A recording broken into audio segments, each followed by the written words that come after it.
Hey guys, Lindsay here. Welcome back to my channel. Okay, so this morning I wasn't going to do a vlog, but there's been something on my mind and I need to get it out. I need to speak about it because it's something that I'm sure is weighing on the minds of a lot of people these days. With the things that have been changing in our society and things that have been going on in our country, I don't know if a lot of people are paying attention to how this is affecting the younger generation. I see how my kids react to things these days, and I also watch and see how parents respond to their children's questions or how they handle their children's reactions to everything.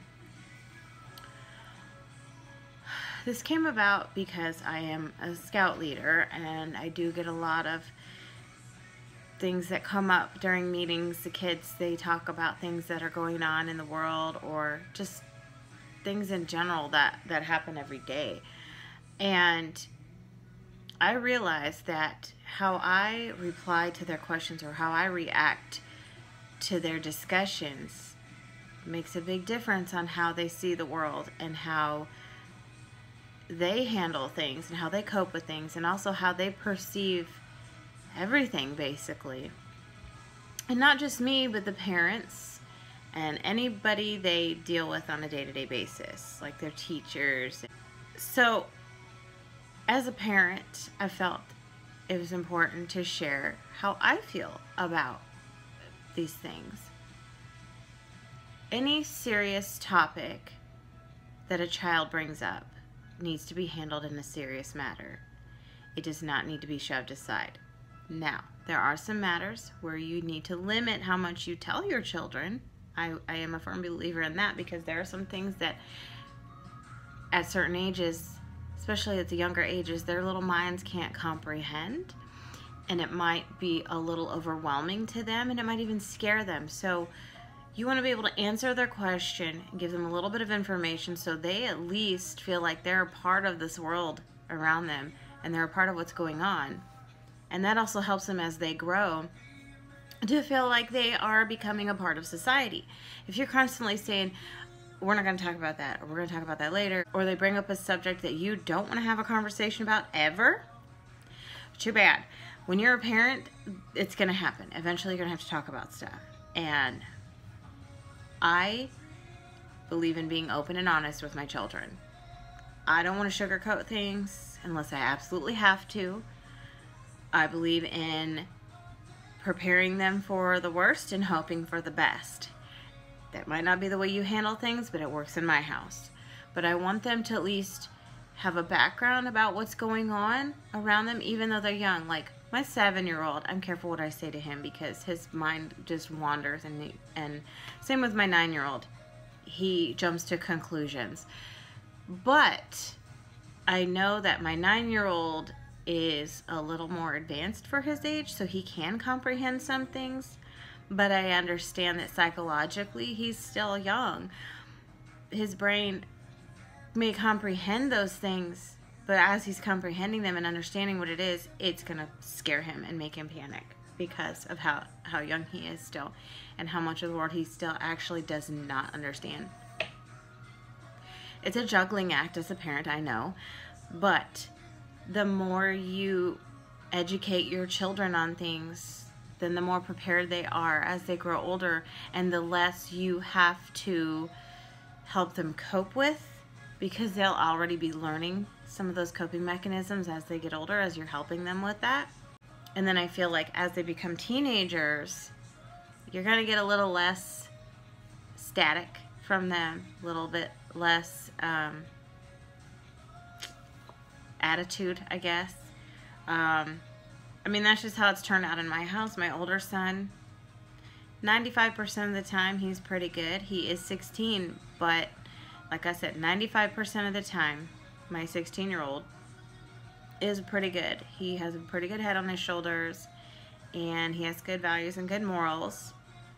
And it's not all thanks to me. It's my husband, the rest of the family, his dad's family, you know, the extended family, and a lot of people in our community. I have let everyone in and be involved in his upbringing.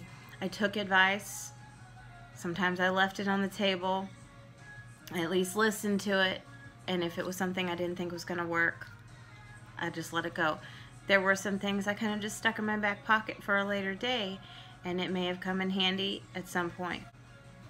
Another thing that goes along with educating your children about the world around them is encouraging your children.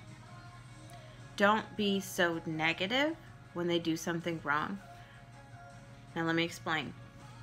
You do want to make sure they know what they did is wrong. You need to make sure that they are clear on that, because otherwise they'll keep doing it and they will have no remorse for their actions. As far as the encouragement goes, you need to encourage your children to do better. Don't just go through with the punishment and let it go. You reprimand them, you explain to them what they did was wrong, why it was wrong. Even go as far as, if they're old enough to understand, go as far as making them understand how their actions can affect others. And we don't want our children to grow up and be little sissies and be afraid of every little thing somebody thinks about them, but you want to make sure they are aware that their actions are going to affect them and everyone around them.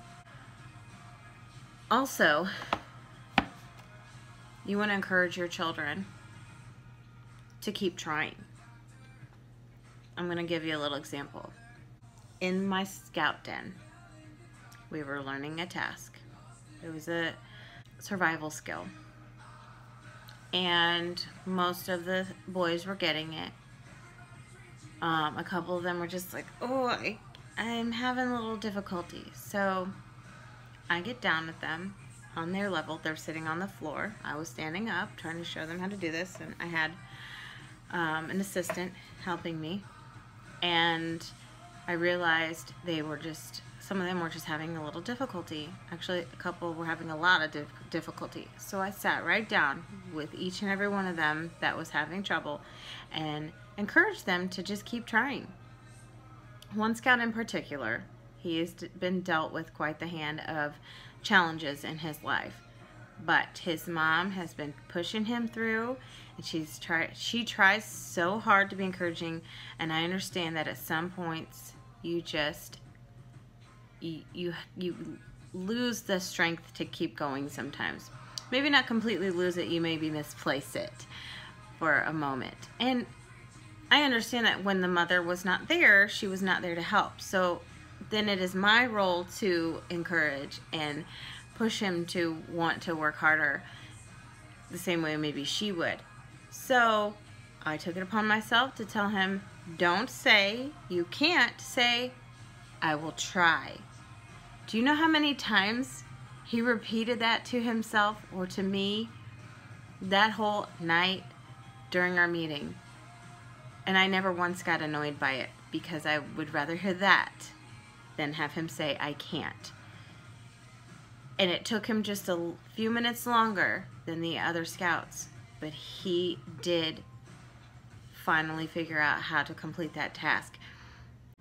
I did not say anything about him being done after the other scouts. I didn't even point it out to him. He didn't even notice. I really don't think he did. And I said to him, you did it. See? You tried. You said, I will try. And what did you do? You did it. And it doesn't matter if it was perfect. Just the fact that you completed that task. That was all that mattered to me. Because our Cub Scout motto is, do your best. Not do it perfect. Do your best. Everybody has a different level of what their best is. And as children, they need to understand that. As parents, we need to make sure they understand that. That their best may not be what we expect from them. However, it's nice to expect a little more out of your kids when you know what they're capable of. And it's good to encourage them to try harder. But at some points, you have to pick your battles and say, you know what? At least you did it. You tried. We got through it. Don't be so hard on your kids. I am the first to admit that I have gotten that way with my kids. I've gotten hard on them because I think I let my expectations blind me from seeing how well my children were actually doing. So when I finally opened my eyes to see that my children were trying and encouraged them when they weren't trying as hard as I knew they could, not as hard as I wanted them to, but as hard as I knew they were capable of trying. So, with that being said, I want you all out there to maybe encourage the younger generation. I don't care if you're a parent or not. You see a young child, or even just a younger adult, and even as far as up into the teenage years, they still need encouragement. Even though they've learned so much, they still need that encouragement, that positivity in their life. But you also have to know when to just kind of back off a little bit. Take your time, take a few minutes, and try again later with them. Don't be too hard on them, but be just hard enough to where they will realize their potential. And make sure that they also understand respect, that there needs to be respect between you and them, if you're a parent, I should say. So yeah, let's spread the positivity and encouragement between us as adults and to the younger generation, so we can help them to become strong, respectful, just hard-working and prideful people. So that is my food for thought today. I hope you all enjoy the rest of your week. God bless.